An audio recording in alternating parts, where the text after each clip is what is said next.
Welcome to today's show. It's going to be an interesting show. We started the parliamentary series on Monday, and we've had the deputy speaker, we had the clerk of the assembly, we've had committee chairman, committee on finance, we've had committee on special duties. Today, I have another fantastic legislature. He's an astute legislator, he's well experienced. He's also a pro-democracy activist. He spent a huge part of his early years in the 90s, on the side of the Nadecos, first in Nigeria and the United Kingdom. As far back as 1992, he ran for councillor in the Social Democratic Party. And today, he is now a fourth-term member of the Lagos State House of Assembly, a ranking member and a committee chairman in the Lagos State House of Assembly. My guest today is Honorable Lanre Oshun. Honorable, welcome on CovInspiration. Thank you for having me there. Thank you. I'm okay. Thank you. And how are you too? I'm fine, thank you, Uncle. Thank you so much for being here. So, I'm going to hit it straight to the point. You are my big boss, so I'm free with you. I'm able to throw things at you because I know that you can handle it. So we're going to have a lot of interesting conversations today. For a start, you've been in Parliament for 16 years. Now, in 2007, if I'm correct, to 13 years. 13, okay, 27 to 2011, 11 to 15, 15 to 19, okay, 13 years. So you're going to 16. So, they call you 4-star general. It's very laudable. It's fantastic. But what value has this added to the people of Lagos Mainland Constituency 2? And please feel free to blow your trumpet. Thank you very much, Dayo, and thanks for having me again. And this is a privilege for me. Like you said, I've been in the Parliament for 13 years. This is my fourth time in the House. And I want to thank Almighty Allah for giving me that opportunity. And thank the people of Lagos Mainland too for believing in me. Because it's one thing for you to think you are serving the people, and it's one thing for the people to actually see the value in you, the value you are adding to them. So I want to thank the people of Lagos Mainland too for that belief. You see, when you're talking about what have you brought to the people of Lagos Mainland, it's going to be in different forms. You want to look at what has been a contribution in the legislative laws of Lagos State. Yes. That's the first function of a legislature is to make law, is oversight function, is the appropriation law. That's the first function. Then the second function, if you want to look at it sincerely, is not really a function of a legislature, but because of the kind of politics we play in Nigeria, because you need to go back to your constituency, contribute some things to the development of your constituency. Ordinarily, if you want to sit down and say, well, what are my duties? My duty is to make law, is to make motions, is to do oversight function, is to make sure that the taxpayers, the fund is well spent, is judiciously spent. Judiciously managed, yeah. Yes. Is to make sure that we lobby some things back into our constituency. Because the nature of the legislature is to lobby. And that's why if you want to bring something to the floor of the house, you need to lobby your colleagues first, or else it's going to be thrown out of the window. But apart from that, you don't need to come back home and look at what are the people your people want. What are the things they lack? What are the things you think they're entitled to that they are not getting? And that goes into about 2-3 phases. There's a phase where you have to lobby the government to go and do these things, just like I've done in my constituency so many times. I've had so many roads, I've facilitated the repair of so many roads in my constituency. And I think I've lost count of that now, because the last time I was looking at what I've done, I realized that I've done over 30 roads in my constituency. Wow. It could be palliatives. If I go into Iwaya alone, I've done about 12 roads. All these roads are facilitated to be done from the state. If you go to Abuja, I've done a little Dibo, I've done Osuru. You go to Onike, so I've done all those. If you really want to look at it, some of these roads are local government roads. But what was important to me at that time was the safety and easy life for my constituents. So I've done that. In terms of education, personally, I've renovated 7 days Adventist primary school, personally for my own post.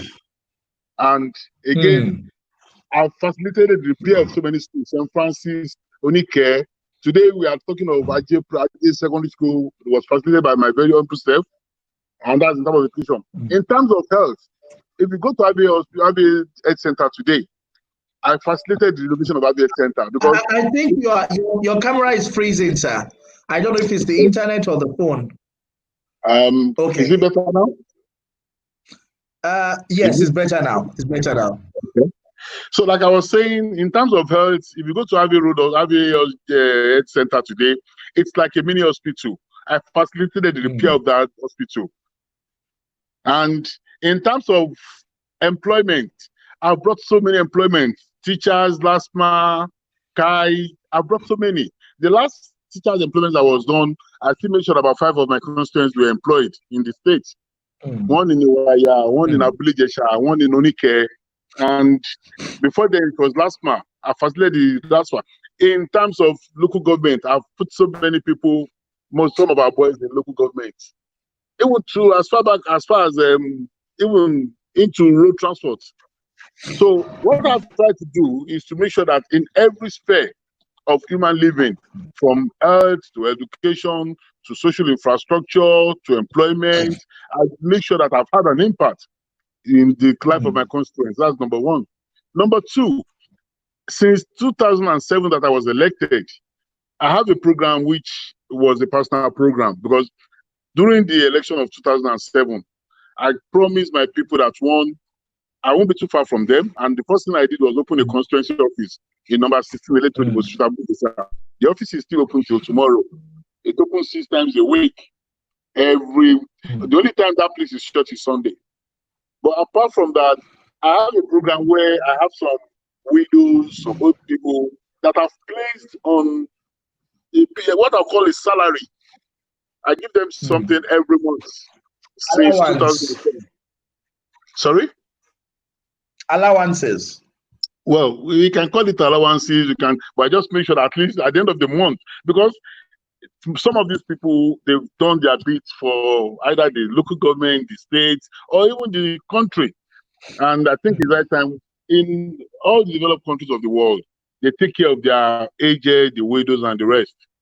And since I feel that it's something I can do for my constituents, I've been doing that. So on a monthly basis, I have widows on my payroll, I have old people on my payroll, that I try as much as possible to assist. And I have a scholarship scheme I've been doing since 2010. It's still on. I have people who are in primary school and secondary school, even in the university, that are on my scholarship. So really, wow. And in terms of lawmaking, recently I've just did a law on audit. It's the repeal and the renewal of the audit law. We're still waiting for the governor to consent to that. I was the one that did the LASMA law. I was the one that did the social setback law on LASMA. That was the law that forbid people from having parties on the street and for churches and mosques coming onto the street. I did that law, I think that was 2007 or 2008. So really, it depends on how we want to cut it. Is it legislative duty? Is it a motion? I was the one that did the motion on gunshots, because I realized that we've had cases where gunshot victims were turned back from the hospital. Instead of treating them, what the law says is that even if it's a gunshot, yes, you need to report to the authority, but you must save life first. But I realized that in some cases, those people are turned back outrightly, and they will be asked to go and get a police report before they are treated. And in some cases, they lose their lives. So I had to move on that. So I can go on and on, Dayo. Honorable, fantastic and impressive. You have the privilege of being the lawmaker representing, I would say, the most populated, the community with the higher academic institution, if I'm correct. You have Unilag, you have the education community. How has your influence advanced the cause of students in that community? Well, I'm going to divide that question into two. The first set is that I'm going to look at what support have I given the students. I can tell you for free because unfortunately for me, I'm still a student and I'll always be a student.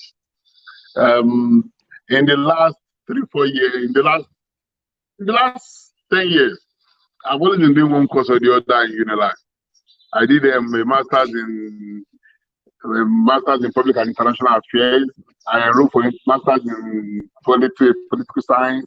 I did one also. So you're also a student yourself. I'm still a student. That's the thing. And I'll continue to be a student because, like a philosopher said, the day you stop learning is the day you are dead. So I'll continue to learn. That's one thing we need to understand. Yeah. Anybody that stops reading, you are dead. You need to stop reading. You need to widen your knowledge on everything. Because as a living being, you must be able to say something about everything. And the only way that can be done is if you continue to read. So I will continue to read. And like Riley said, my constituency in the whole of the country has the highest number of our institutions in one constituency. I don't think there's another constituency in Nigeria with that number. And what we've been able to do is have a relationship with all these schools so that we can at least, being the host of these schools, we can influence the admission of people living in that constituency. That's number one. Number two, I'm very friendly and very close to most of the students. So they find it very easy, one, to contact me, two, to invite me to their programs, three, to come to me for assistance. If you go to Unilag today, the law students, the political science students, the engineering students, they will tell you I'm a friend because I make sure that whenever they need me, I'm available. And more importantly, I must thank the VC of Unilag and then the Federal College of Education. They've been very helpful because Akoka, each time we need them for anything, they've always been there. And that's why I've made sure too that we're always available for them. Like in Yabatech, when they had issues with their roads, we had to come in. When they had issues with water, I gave them a borehole because there must be a relationship. And when we're doing the palliatives, I make sure that Unilag enjoys it. Pilot clothes were there, they enjoyed it because they've shown that they are a friend to that constituency, to the people living in that constituency. So we must be there for them too. Excellent. I will come back to the issues of your representation and your war. Let me talk a little bit. Let's talk about the parliament. Do you think that the school of thought that the parliament is becoming powerful, too powerful and overbearing? Is that true? So, for example, recently, the Minister of State wanted to implement a program for Nigerians. The House of Assembly says we have a role to play. The National Assembly says we have a role to play in deciding who gets this. You must sit down with us. And it happens even at the state level. And many times, some governors want to make some decisions. The House of Assembly says you must come to us before you spend that money. In the spirit of separation of power, the parliament becoming more powerful. Well, I want to disagree with you to say that the House of Assembly is becoming, or the legislative arm is becoming too powerful.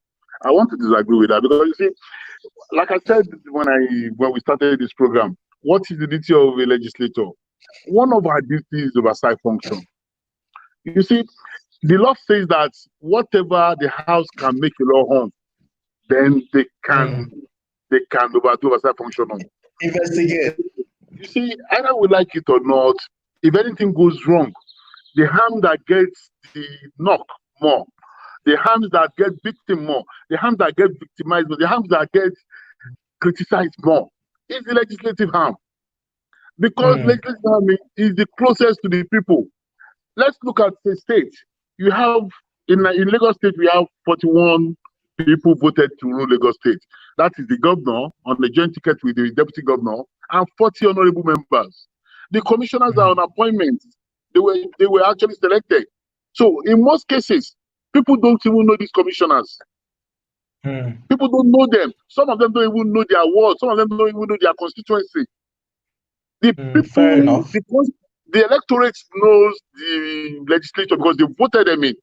They know the governor because they voted him in. So it simply means that when there's a problem, the first point of call for the electorate is the legislature, is the honorable member representing them, not the commissioner. Not the commissioner. I can tell you for free. So if that is the case, it means that if I walk into my constituency today and they ask me that, okay, Lagos State is employing 2,000 teachers. What have you done for us? I should be able to tell them that, okay, they employ 2,000 teachers, go and apply and make sure you do well. Because that's very important. We don't want mediocres in our teaching job. We don't want mediocres in the civil service. So you must do well in the interview and the exams. But that as it may, I must be able to give them information on what is happening. You can't want to employ 2,000 teachers in Lagos State and you don't come back to the house to let us know. Well, we are going to appropriate. So imagine a situation where, if you look at the Ghana situation, let's try to bring an example and say an assembly says a government is trying to employ 500 teachers and say we must be the ones to be the names of teachers to employ. No. You see, we are getting everything mixed up. We're getting everything mixed up. The House of Reps or the Senate is not saying we are going to give you the list of everybody you are going to employ. That's not what they're saying. What we are saying is that two things. Number one, we need to know how you want to run this program. What are the criteria? What are the criteria for choosing these teachers or whatever, whoever you want to employ? We need to know because we want fair and we want everybody to be on the same level, on the same footing. It won't be fair if we don't know these things. If you walk up to me to say, look, and then they're employing teachers, I should be able to tell you that you must have BEd. If you don't have bachelor in education, you can't be employed. And the only way I can know that is if the executive come to brief us that this is the criteria they are using. If they don't brief us, then how do I tell my people? How do I tell the people that voted me in? So you must. That's number one. Number two, you don't expect me to sit down in the chamber, appropriate money for the salaries and everything of these people you are employing, and I don't have any information about who you are employing. I must have information about who you are employing. And finally, there is no way, and I will say this with a sense of humility. You want to employ teachers. Are you saying you won't? I say, okay, in Lagos mainland, we are going to employ 30 or something. Then what do I tell my people? You've employed 2,000 teachers. Are you saying you want to employ 2,000 teachers just in Etiosa or in Badagry, and you think I'll be happy? So we must come back. What are the criteria? What are you using? How many schools do you have in Lagos mainland? How many teachers do they need? How many teachers are they lacking? So you want to employ, and there will be no point in you employing somebody that lives in Badagry to come and teach in Donike. So you must employ somebody who lives locally. Yeah. Hello? Yeah. I'm here. I can hear you. Can you hear me? Yes, I can hear you, sir.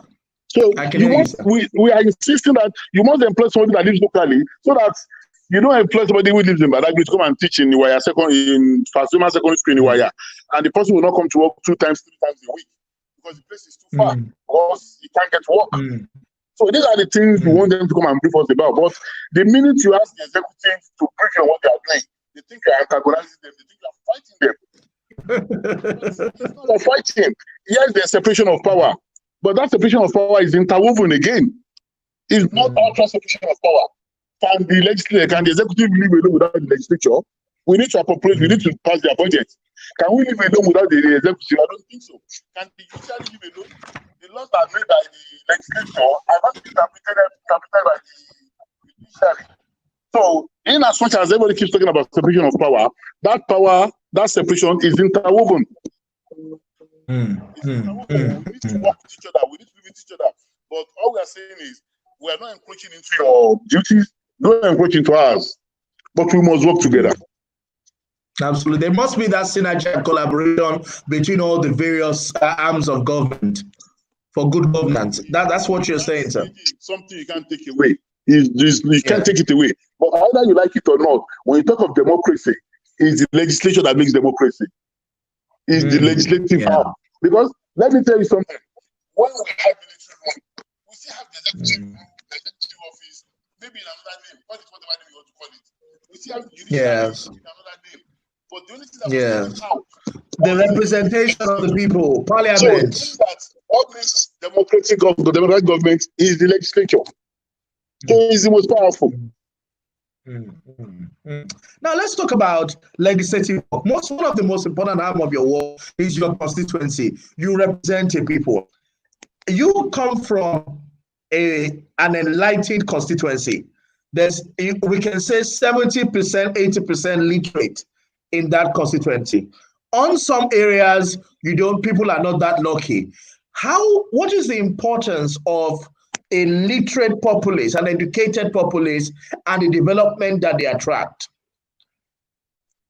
Well, you see, when you represent a constituency like Lagos Mainland, it's a lot of hard work. Because fortunately for me, I have people that are very intelligent. You see, during my campaign, I went to Unilag to campaign, and I sat down with the VC, sat down with the professors, sat down with doctors. They will ask you intelligent questions. Wait, sir. So, are you saying that it's actually harder to represent the literate than the illiterate? Well, representation is the same. Don't get me wrong. Representation is the same, but the requests and demands in some cases are very different. You see, when you represent the illiterates, I'm sorry, nobody's an illiterate, to be honest with you. Nobody's an illiterate, but we keep talking about a less educated populace. Yes, we keep talking about the certificate, but it's not that's not only true, either illiterate or illiterate. Honestly, for me, we attach too much importance to that certificate. We attach too much importance to it in this part of the world. But the advantage is when you represent those that we want to term literates. One, they task you more. They make sure that your brain is working 24/7 because they can ask you any question. They know everything about everything. So you must be ready. You must be working 24/7. That's number one. Their request and demand in some cases put you on your toes. You see, for somebody who doesn't know the difference between a legislative arm or an executive arm or a judiciary, when he sees you, he believes that you are the governor of Lagos State. So him, you are the governor. So he wants to ask you everything. Why is my water not running? Why is my school not working? Why is this not working? Why is the road bad? Why, that's. But for somebody who knows the difference, yes, he might tell you, my road is bad. But all this thing influence that not to be done. He's not asking you to do the road. But somebody who doesn't know the difference is like, the road is bad if you do the road. I've been accosted somewhere and I was told that there's no water in my house. Can you please make the water runs tonight? And I was like, how do I do that? How do I do that? But I was able to explain to the woman and say, look, listen, I'll get water with the Lagos Water Corporation to come, and if it come there, we realize that the pipe has been blocked for years, and we're able to do it. But for her, she sees no reason why I can't just walk into that compound and the water just start running. So the difference, but let me tell you, representation is the same. Asking is it's wonderful because you meet all sorts of people. You meet somebody who genuinely cares about the environment. You meet somebody who cares about just himself. You meet somebody who doesn't even care about anybody. So really, I don't think there's any constituency in Lagos State where you don't have a combination of all these slots. You have illiterate, you have literate, you have semi-illiterate, you have the over-illiterate, somebody that thinks, oh, I know everything. And in some cases, you don't know anything. So you must be ready for all. Yeah, this is a very trying period, unprecedented in the history of the world. It's COVID-19 or now COVID-20. How is the parliament and the legislature helping businesses and residents? How are you people helping Lagosians? Well, helping Lagosians can be divided in so many ways. Number one, firstly, we had to actually cancel our break to come back because of this pandemic. It's highly unfortunate. Like you said, it's something that's affecting the whole world. To me, I think we're even lucky in this part of the world because if you look at the figures in other countries, it's very alarming. And then that as of today, America is talking about over 200,000 or 300,000 again. So really, it's frightening for me. But thank God we've been able to manage it. And I must thank Lagosians, I must thank Nigerians for at least listening. And Mr. Governor. Well, the governor is doing his duty, he's doing his job. So really, he's doing wonderfully well. And I'm not disappointed. I'll tell you I expect that from him. I've known him for some time and I know he's capable. So really, the only reason I'm not thanking him is because I know he can do more. He's been a wonderful person, and I'm sure he won't disappoint us. So, but I must thank Lagosians for at least listening to the government. As for today, and we start today, at the plenary today, a motion was moved that we should start using private hospitals to assist the states, because we realize that we can't do it alone. That's one of the helps we'll be able to do for the state, because it simply means that the bill that has been passed and it will be communicated to the governor. We can start using private hospitals as isolation centers, as treatment centers, and the state can assist them, train their staff, so that they know what to do. That's number one. Number two, when this thing started, we actually appropriated money for the governor so that he can fight this pandemic. Yes, the budget has been passed before it started, but we had to make sure that we look at the budget again and put money in health. That's number two. Number three, what this thing has done for everybody is to open that hope that there can be better treatment for the questions for Nigerians. And I can assure you that we are looking at ways at improving the health sector. The health sector is a sector that is not profitable, but it's a sector that we must be ready to invest money. Health, education, transportation, these are sectors that government must be ready to put in money, and we'll make sure that we're going to improve on all these things. And again, every member of the House has gone back to his constituency to support the government in terms of palliatives. At least in my constituency, I've done palliatives about 4 times. I've done 3 good palliatives. The last one was just monetary assistance to people. But I've done 3 good palliatives to assist people. Because one thing we should understand is the fact that this pandemic has shut down most of the economy of the world. People are just trying to come out of it. And that's why even UK, they had to open their doors because the economy was going down. The same in US. As of today, I learned that one of the companies in the UK is sacking 4,000 people. Another one said it's going to, even British Airways said it's going to sack over 120,000. And the same is going to happen all over the world. It's going to happen in Nigeria, whether we like it or not. Because so many companies will find it difficult to go back to where they were before the pandemic. And that's why the state is trying to assist them in terms of tax, in terms of everything, to make sure they assist other companies. But it's a very bad one. And the legislative arm in Lagos State will continue to support the legislative arm to make sure that people are safe, and those that are unlucky to get infected by this virus are treated. We still have one of the best records in the country in terms of treatment, in terms of discharges, and in terms of deaths. We've been unfortunate that we've lost some people, and may their souls rest in peace. But we'll continue to support the executive arm to make sure that our people are safe. Are you still able to maintain your constituency engagement in this period? Are you still able to be there for your constituency? Are you still able to, continually engage in this period? And not just you, I mean legislators in general. Well, because of the social distancing law, we can't actually do it the way we used to do it. Because for me, for example, I used to have 3 constituency meetings in a year. One is being propelled by the House, and I used to have 2 personally on my own. This year alone, I've done training for over 250 people in different jobs. But the next one I was planned for April, I couldn't do it because I'm not allowed to put over 200 people in a room. The maximum is 20. So what we've done is we've shelved all these arrangements till after this pandemic. But one thing we have been trying to do is make sure I go to my constituency, sometimes walk around, sometimes talk to people, and still try to see people, to encourage them, to educate them on what to do. I can't, like everybody keeps saying, if you don't have anything to do, stay in your house. But for a legislator, we can't do that. You need to be there for people. You need to reassure them. You need to tell them what to do. You need to make sure that if there's any problem, you can come in and assist them. So if I stay in my house, that's going to be a bit difficult. So I still go to my constituency office.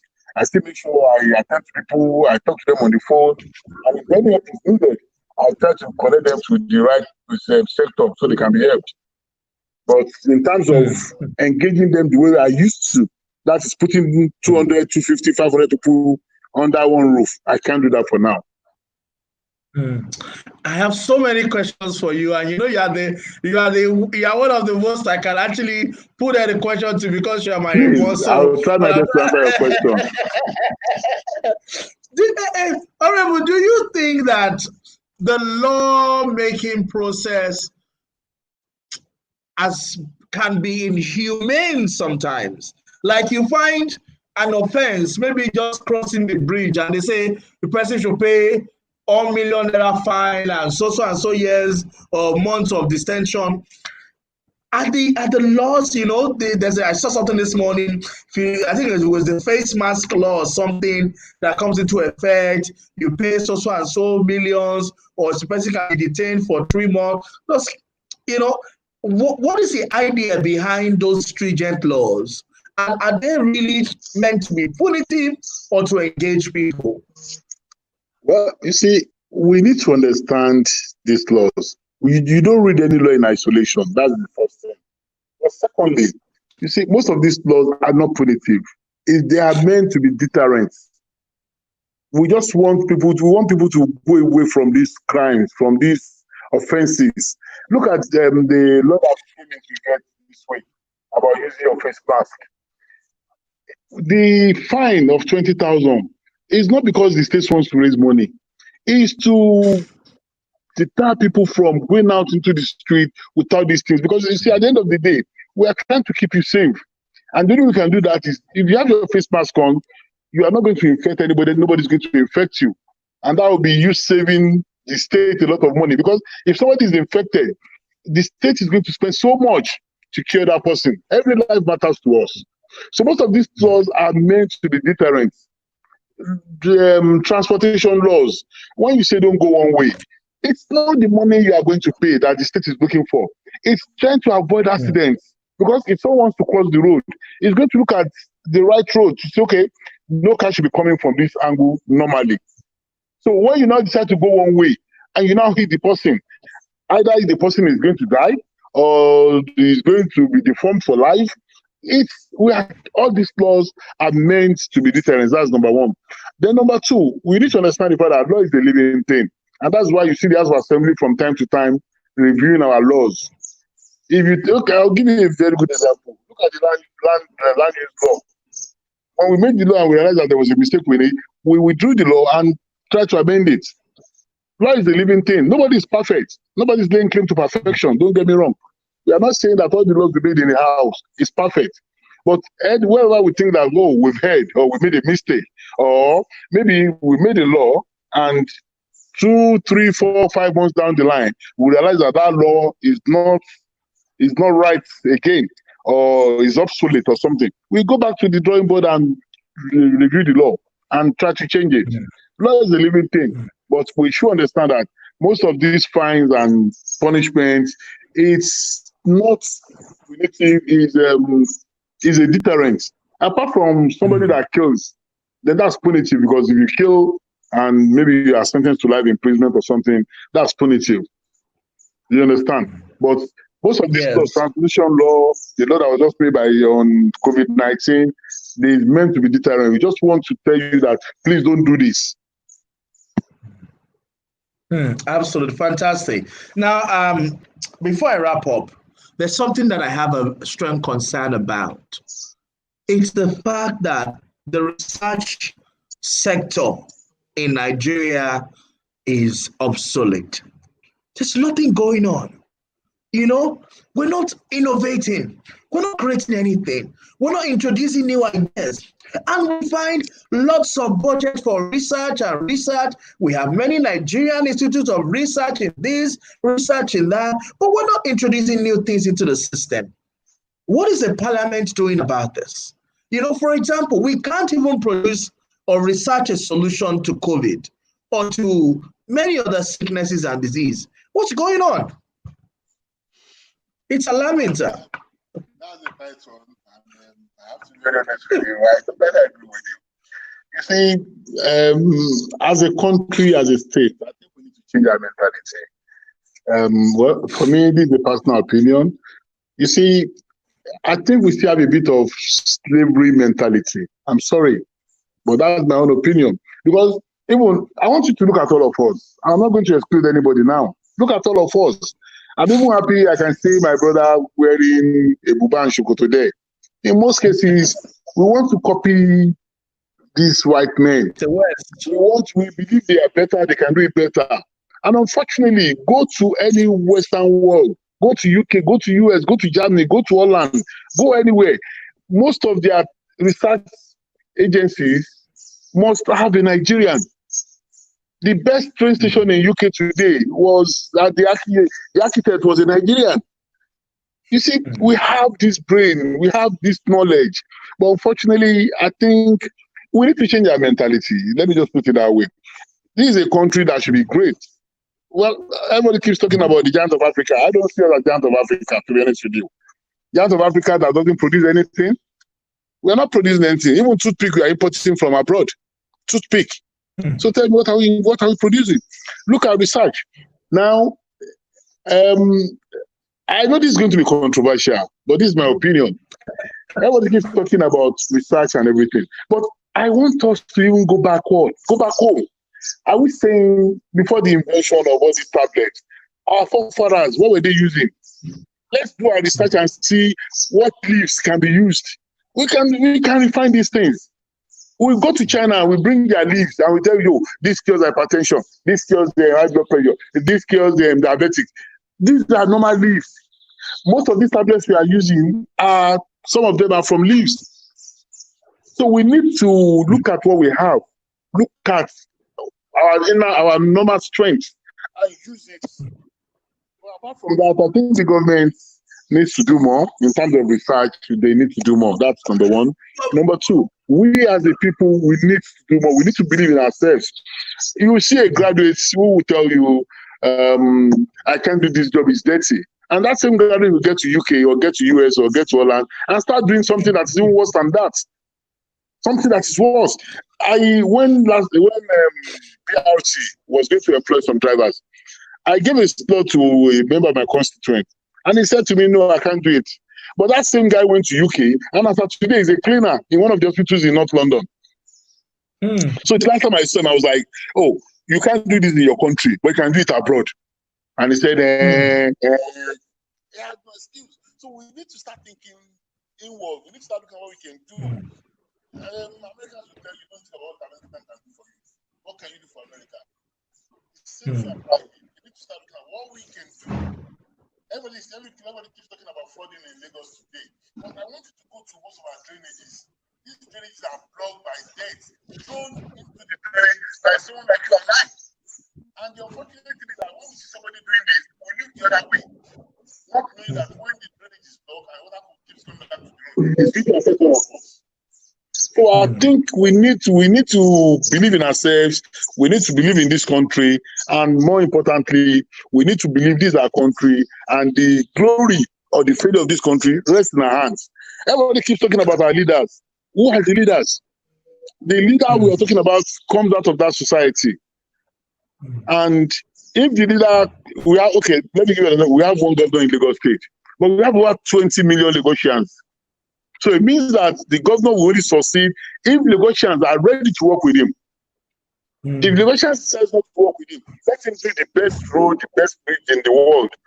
I can tell you that in 6 months, that road will be bad because the drainage will be blocked, water will come back on the road, and water will spoil that road. And all the money we invested on that road will be wasted. But if we have a good road, and you see somebody throwing dirt into that road, and you accuse that person, and that person is penalized, there's every tendency that we have a better society.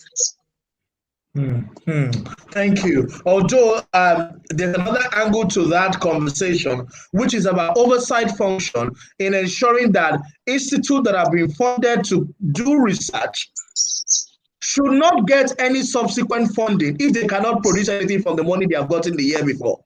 Or you don't think that is right? Well, that's a good one. That's a good one. Like I said to you earlier on, I've said this before and I'm going to say it again. Because we keep appropriating for research every year. Yes, that's what I said. You see, the minute a legislative arm, either state legislative arm or federal, says, oh, we've invested so much in this place and we're not getting results, so we're not giving you money, blah, blah, blah. The next thing you hear in negotiations, you hear Nigerians say, oh, the legislators are fighting the executive. Oh, the legislators want money. It's easy to criticize the legislative arm. The minute you try to do your job, the next thing is you are fighting the executive. It's everywhere. I've seen it before, I've heard it before, but like you said, it's one good thing. We'll continue to do it, and that's why I oversight some we go to all these places. The Committee on Health in the Lagos State Assembly, they've gone to all the hospitals to see what is wrong, what is happening there. The Committee on Education, we've gone to most of the schools. I was the chairman of the Committee on Public Account State. I've even visited some projects, and where we have people where we have people that we think they have not done what they should do, we penalize them. It's not every time we have to come back to the television or the radio to tell you what we are doing. But when we catch somebody hearing, when we catch somebody who has collected money and they are not know what they should do, some of them have refunded money to the state. So we keep working on it and we'll continue to work on it. But what you said is a good one. I sincerely hope that when next we stop appropriating money to any agency or anything, the questions will start shouting that it's because they've not been given bribe or because they want something. No. Thank you. I'm going to make one last question. I'm going to keep some questions for tomorrow. Now, I'm in between. Which one do I ask? I have a question. How is Lagos Parliament? How is the Parliament preparing Lagos for the future? But I'm thinking I should skip that one because I actually want to ask one question. Lagos is arguably the only state that did not pass the not too young to run bill. We are odd. What happened? Well, when you talk about not too young to run bill, who is too young, who is too old? The law, you see, the law of the country, the law of Nigeria has stipulated age for every position. For you to be a councillor, you must be certain age. For you to be a member of the House of Assembly, yes, you must be certain age. So the not too young to run bill lowered that age and say House of Rep 25, Assembly Chairman 25. But Lagos was the only state that did not pass that bill. It's now a national law. You understand the fact that even if Lagos State passes that bill and it's not passed at the federal level, it's useless. Nobody was passed, and the president has signed it. It's now a law. But out of 36 states, it is a law at the federal level. It is a law at the federal level. Either Lagos passes the bill or not, is a law that Lagos must obey. I know. Kini, our youth to stay for you. That's it. I'm a youth myself. I'm a young man. Yeah, you know that I'm a young man.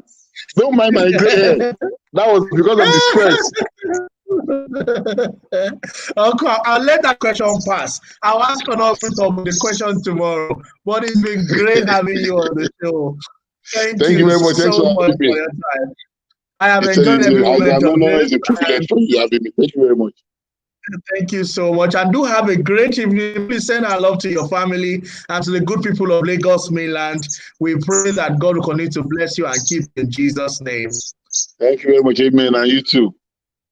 Have a wonderful evening. And to all our viewers, I want to say thank you, sir. I want to say a big thank you to all our viewers.